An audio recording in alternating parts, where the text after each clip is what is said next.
चारों ही चीजों से सीखेगा, कोई दिक्कत नहीं है। क्वेश्चन नंबर 22 देखिए, 22वां सवाल क्या कहता है, अगेन कथन आ गया और उसका रीजन पूछा है। इसमें अभी तक आप लोग बहुत गलतियां कर रहे हैं, तो आप इसको देख के डरना बंद कर दीजिए। अगर आप इस क्वेश्चन को देख के, इस तरह के क्वेश्चंस को देख के डरना बंद कर देंगे तो आधी प्रॉब्लम वहीं सॉल्व हो जाएगी। ये सबसे इजी क्वेश्चंस हैं, इनमें आप फ्री के नंबर ले सकते हैं क्योंकि बेसिक अंडरस्टैंडिंग वाले क्वेश्चंस हैं। इनमें कुछ भी ऐसा ना कोई थियोरी लग रही है ना कुछ और है, बस आपको अपनी समझ का प्रयोग करना है और आप सही जवाब दे जाएंगे, है ना। देखिएगा, ए ऑप्शन कह रहे हैं 51% लोग, आधे से ज्यादा लोगों ने तो बस रट्टा लगाया हुआ है कि बस ए चूज कर लो, है ना। Both A and R are true और R is the correct explanation of A. ऐसा हमेशा सही नहीं होता। अभी लास्ट क्वेश्चन में आपने गड़बड़ की थी।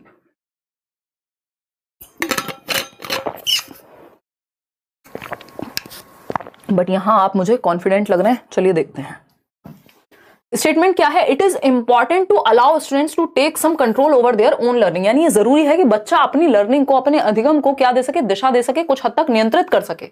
यानी उसको पता है कि भाई मुझे क्या क्या सब्जेक्ट पढ़ना है, तो उसको टाइम टेबल भी अपना मैनेज करना है, या थोड़ा सा वो खुद से क्वेश्चन समझ पाए, पूछ पाए, अपने आप ध्यान दे पाए, यानी सेल्फ कंट्रोल, सेल्फ लर्निंग, खुद से सीखने को बढ़ावा दे। बिल्कुल सही बात है कि जरूरी है, यह महत्वपूर्ण है कि विद्यार्थी भी जिम्मेदारी लेना सीखे, वो अपनी लर्निंग पे भी कंट्रोल, सेल्फ कंट्रोल उसका है। अदरवाइज टीचर या कोई भी व्यक्ति हर टाइम थोड़े ना सर पे बैठ सकता है।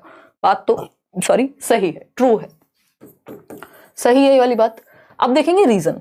Taking control over one's learning helps students to make decisions about what to learn and how, यानी जब बच्चे अपने अधिगम पर नियंत्रण रखने से विद्यार्थियों को यह निर्णय लेने में मदद मिलती है कि क्या सीखना है और कैसे सीखना है।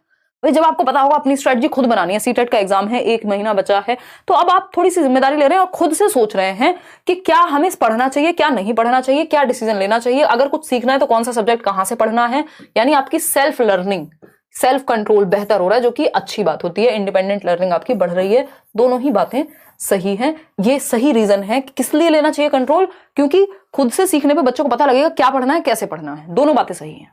तो A option is the right answer. 76% लोग सही उत्तर दे रहे हैं। इसमें कंफ्यूजन तो थी ही नहीं, दुखी नहीं होना। क्वेश्चन नंबर 23 देखिए। क्वेश्चन नंबर 23 कहता है a teacher should promote activities which are, किस तरह की एक्टिविटीज को बढ़ावा दे एक टीचर जिसमें बच्चा एक्टिव हो। कितना सिंपल है, जहां बच्चा सक्रिय हो, जो बच्चे की भलाई की बात करे, जो बच्चे के लिए पॉजिटिव हो। ठीक। एम्बिगुअस यानी अस्पष्ट, कंफ्यूज थोड़ी करना है बच्चे को, ऐसी एक्टिविटीज थोड़ी प्रमोट करनी है जिससे कंफ्यूज हो बच्चा। कल्चरली एप्रोप्रिएट हो, यानी सांस्कृतिक रूप से उपयुक्त हो। ये बात तो सही है, क्योंकि वाइगॉस्की क्या कह रहे हैं, हम अपने समाज और संस्कृति से सीखते हैं, तो बात सही है, बहुत कुछ सीखेंगे। एक्सट्रीमली कॉम्प्लेक्स, अगर एक्सट्रीमली कॉम्प्लेक्स होगी कोई चीज तो आप उसको जल्दी से छोड़ देंगे, ज्यादातर चांसेस हैं, है ना। कि चीज कैसी होनी चाहिए, हल्का सा चैलेंज होना चाहिए और इतनी बोरिंग भी नहीं होनी चाहिए सीखने के लिए। तो एक्सट्रीमली कॉम्प्लेक्स को भी आप प्रमोट नहीं करेंगे। मीनिंगलेस होगी तो कोई मतलब नहीं है सीखने का, फिर तो रटने वाली बात हो गई। रोट लर्निंग थोड़ी ना, रटंत विद्या चलंत नहीं। मीनिंगफुल लर्निंग पे फोकस करना है, मीनिंगलेस पे फोकस नहीं करना। अर्थहीन नहीं होना चाहिए, कुछ भी जीवन से जोड़ना है। कल्चरली एप्रोप्रिएट होना चाहिए, बच्चा वहीं पे सबसे ज्यादा एक्टिव होगा जहां सांस्कृतिक रूप से उपयुक्त होनी चाहिए, यानी जिस संस्कृति में, यानी उसकी डेली लाइफ से, जिस समाज संस्कृति में वो रहता है उसकी रियल लाइफ, वास्तविक जीवन से जोड़ देंगे आप। जिन एक्टिविटीज में कोई फील्ड ट्रिप है, कहीं बच्चों को लेकर के जा रहे हैं, कोई मान लीजिए रामलीला देखने को कह रहे हैं, कुछ भी हो सकता है इस तरह की एक्टिविटीज जो कल्चरली अप्रोप्रिएट हो। तो B option is the right answer. आगे बढ़ेंगे क्वेश्चन नंबर 24 पर। अगर हम बात करें क्वेश्चन नंबर 24 की, तो ये क्या कहता है, a teacher should design activities which promote. Same question repeat कर दिया कि नहीं। क्वेश्चन है, एक शिक्षक को ऐसी गतिविधियों की रूपरेखा तैयार करनी चाहिए जो डैश को बढ़ावा दें। किसको बढ़ावा दें, होपलेसनेस को। तो आप टीचर किस बात के, अगर आप निराशा वाली सिचुएशन में या एटीट्यूड को बढ़ावा दे रहे हैं, निराश कर रहे हैं बच्चों को, तो ऐसी रूपरेखा तैयार करनी चाहिए जो निराश करे बच्चे को। ऐसी एक्टिविटीज डिजाइन करें, बिल्कुल भी नहीं।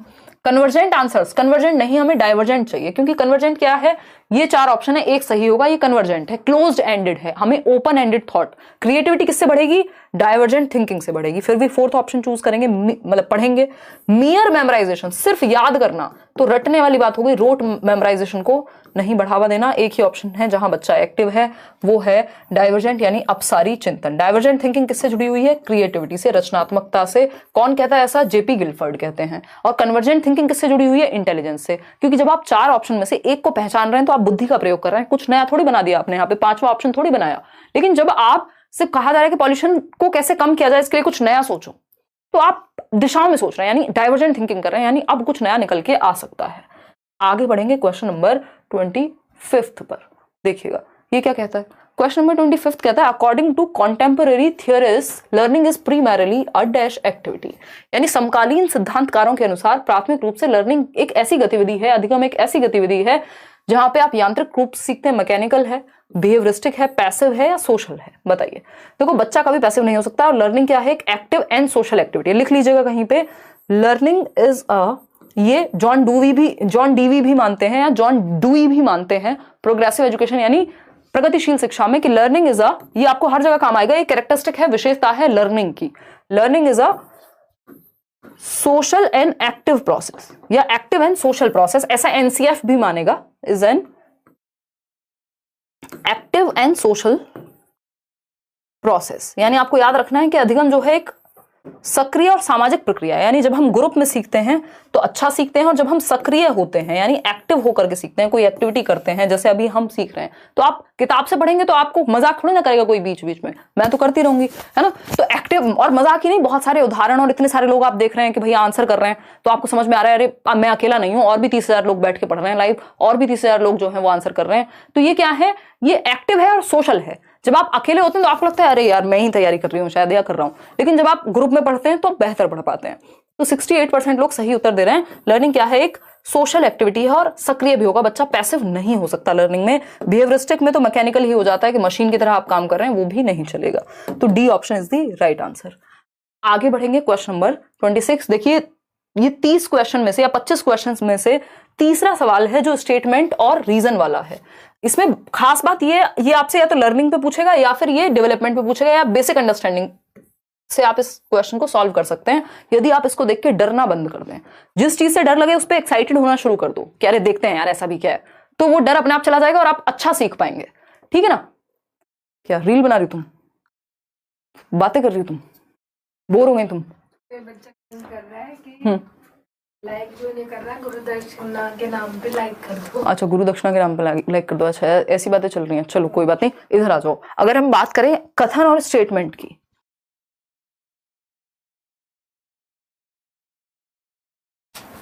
देखिएगा क्वेश्चन नंबर 26 है, a teacher should facilitate the development of problem solving strategies, यानी ऐसी स्ट्रेटेजीज, समस्या समाधान रणनीतियों के विकास को बढ़ावा देना चाहिए टीचर को। बात तो सही है, क्योंकि लाइफ क्या है, प्रॉब्लम्स आती रहेंगी तो आपको सॉल्व करना आना चाहिए, और प्रॉब्लम सॉल्विंग एटीट्यूड अगर बच्चों में आ जाएगा तो वो जीवन भर बेहतर कर पाएंगे। ठीक है ना। यहाँ से हाँ नहीं वही,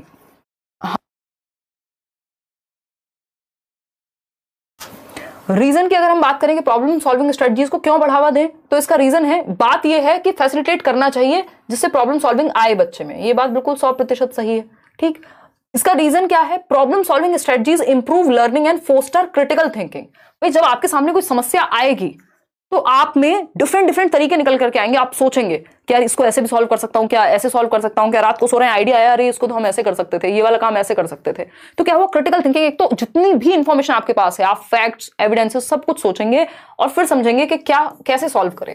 तो बात सही है, दोनों ही बातें सही हैं। तो ए ऑप्शन, इसमें 4 ही ऑप्शन होते हैं और वो सेम होंगे हर क्वेश्चन के लिए, तो दोनों ही सही है। इसका रीजन भी सही है, असर्शन भी सही है, और क्या सही है कि प्रॉब्लम सॉल्विंग को बढ़ावा देना चाहिए। तो 15,000 लोग बिल्कुल सही जवाब दे रहे हैं, 15 के 15 तो नहीं, 86% लोग उनमें से सही उत्तर दे रहे हैं। चलिए आगे बढ़ते हैं। 11 बज चुके हैं और आपकी एनर्जी अभी भी वैसी ही बरकरार है, बहुत ही खुशी की बात है। आगे बढ़ेंगे, क्वेश्चन नंबर 27 देखिएगा।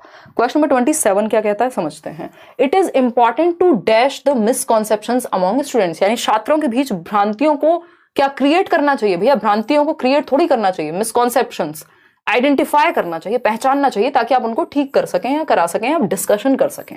इग्नोर भी नहीं करेंगे, प्रमोट भी नहीं करेंगे। भ्रांति प्रमोट करके क्या फायदा है? बच्चा सोच रहा है कि भैया मैं जब चलता हूं ट्रेन में पेड़ भी साथ चल रहे हैं, तो ये भ्रांति को आइडेंटिफाई करना है ताकि आप उसको ठीक कर सकें, लेकिन प्रमोट नहीं करना है। तो इसी को नाइव कॉन्सेप्शंस या ऑल्टरनेटिव कॉन्सेप्शंस कहते हैं, यानी बच्चे अपने दिमाग में एक ऑल्टरनेट बनाना शुरू कर देते हैं जो साइंटिफिक नहीं होता। फियर अमॉन्ग स्टूडेंट्स, जैसे एक क्वेश्चन आता है कि बच्चों को जब पढ़ाया जा रहा है कि वाटर कलरलेस है, यानी पानी रंगहीन है, पानी का अपना कोई रंग नहीं है, लेकिन वो कह रहा है मैंने तो ग्रीन कलर का पानी देखा था उस तालाब में। तो ये ऑल्टरनेटिव कॉन्सेप्शन है, नाइव कॉन्सेप्शन है, मिसकॉन्सेप्शन है, वैकल्पिक अवधारणा है जो बच्चे के दिमाग में बन गई है क्योंकि उसने अपने अनुभव के अनुसार कुछ देखा था। तो अगर इसको आप आइडेंटिफाई नहीं कर पाते तो सॉल्व भी नहीं कर पाते, बच्चा गलतफहमी में जीता रहता। क्वेश्चन नंबर 28 देखिए, फियर अमॉन्ग स्टूडेंट्स, यानी जो डर है, भय का माहौल है, है ना। आप में से कई लोग होंगे अभी भय में होंगे कि हाय रे क्या करें। फिर ए ऑप्शन है इंप्रूव लर्निंग सिग्निफिकेंटली, यानी डर से काफी अच्छा सुधार होता है। देखिए डर एक मात्रा में ही सही है, वैसे तो ना ही हो, नो फियर वाली सिचुएशन बेस्ट है, लेकिन अगर है तो थोड़ी मात्रा में ही सही है, ज्यादा मात्रा में डर हुआ तो गड़बड़ है। कोशिश तो ये करनी है नो फियर हो। इज डेट्रीमेंटल टू लर्निंग, यानी अधिगम के लिए हानिकारक है डर। भाई आप डर में होंगे तो खुल के नहीं सीख पाएंगे ना, जो आपका पोटेंशियल होगा वहां तक आप नहीं जा पाएंगे, बात तो सही है। सी ऑप्शन है इज एसेंशियल टू लर्निंग, यानी अधिगम के लिए आवश्यक है। आवश्यक बिल्कुल नहीं है, है ना। No fear is good. आगे बढ़ेंगे, does not have any impact on learning, ऐसा नहीं है कि प्रभाव नहीं पड़ता लर्निंग पर। बी ऑप्शन इज सही कि डेट्रीमेंटल है लर्निंग में, यानी अधिगम के लिए क्या है, हानिकारक है ना। बापू सेहत के लिए हानिकारक है, यहां पर फियर जो है वो लर्निंग के लिए हानिकारक है, ठीक है ना। क्यों? क्योंकि अगर आप डरे हुए हैं तो जो आप कर सकते हैं वो भी नहीं करेंगे आप।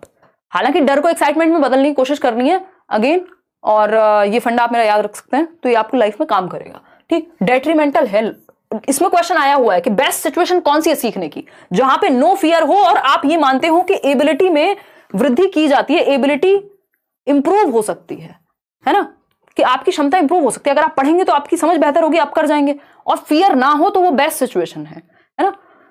आगे बढ़ेंगे, डेट्रीमेंटल यानी रुकावट बनेगा फियर। Question number